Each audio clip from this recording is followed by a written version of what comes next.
Pemirsa, pernahkah Anda melihat tanaman di dalam ruangan? Tahukah Anda jika tanaman itu tidak hanya sekedar sebagai hiasan saja, tapi juga memiliki banyak manfaat. Salah satunya adalah untuk menjaga keseimbangan hidup.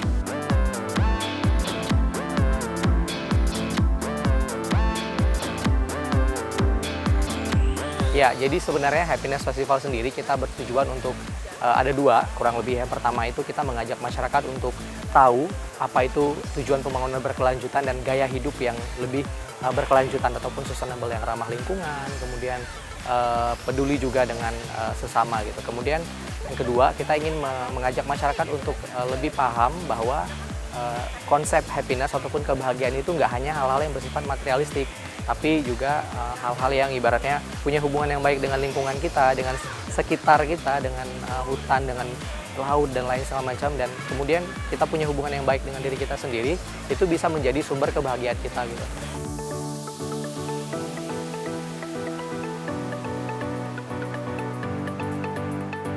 Ya, kalau untuk hari ini kita pada Happiness Workshop ini untuk mengajak masyarakat, terutama yang ada di kota ya, di Jakarta, untuk memanfaatkan sebenarnya lahan-lahan yang dia punya.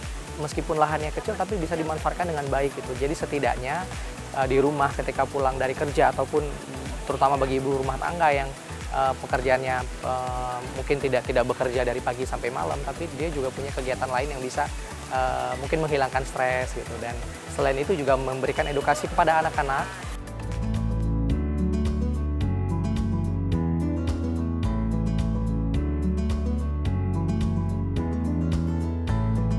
Pemirsa, salah satu cara agar hidup kita seimbang ini mungkin kita juga harus menanam tanaman di rumah kali ya Mbak ya.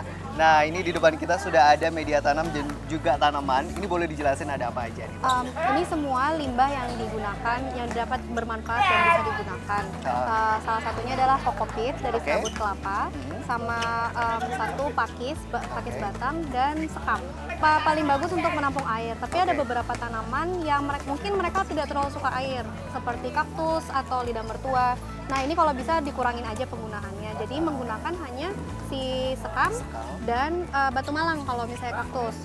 Nah, tapi kebetulan ini tanamannya bromelia, menggunakan ketiga campuran ini. Oke, dan ini cocok banget ya buat untuk ruangan ya Mbak ya? Iya, cocok banget. Ya, ini dimasukkan satu jumput aja.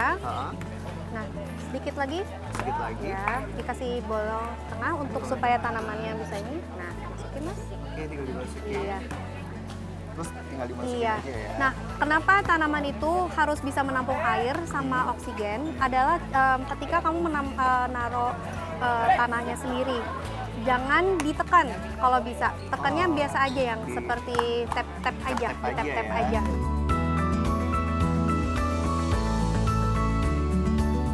Oh, nah pupuk sebenarnya nggak perlu banyak. Sebenarnya tanah ini sudah mengandung nutrisi yang baik, tapi ini hanya membantu. Jadi kita hanya menambahkan sedikit saja, sejumput ya, kita bilangnya. Oke, sejumput. Sejumput terus harus ini. Nah, ini dia pemirsa, sangat mudah sekali ketika kita mau menanam tanaman, apalagi untuk ruangan ya yang cukup bagus ya Mbak ya. Pertama sih karena diajakin teman, pas ngeliat konten acaranya menarik banget karena tentang composting, terus tentang gardening. Happy banget karena selama ini saya udah mulai coba menanam, tapi medianya tuh hidroponik. Makanya pas ketika diajarin ini, medianya tanah, terus tanaman hias juga, yang mana saya berkali-kali mencoba, seringnya gagal. Ini akan jadi awal pembelajaran yang baru sih buat nanam.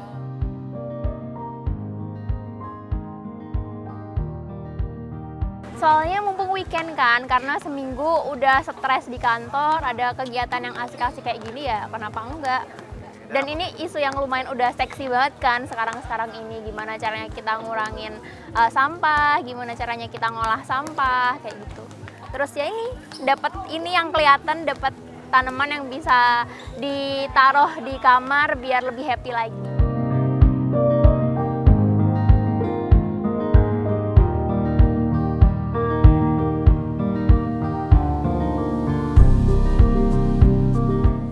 Hari ini saya senang banget karena saya dapat tanaman juga. Ini adalah namanya bromelia yang dipercaya bisa menyerap udara kotor hingga 80%. Nah, ini juga bisa jadi alternatif Anda untuk menyimpan tanaman di rumah agar ruangan Anda tetap segar.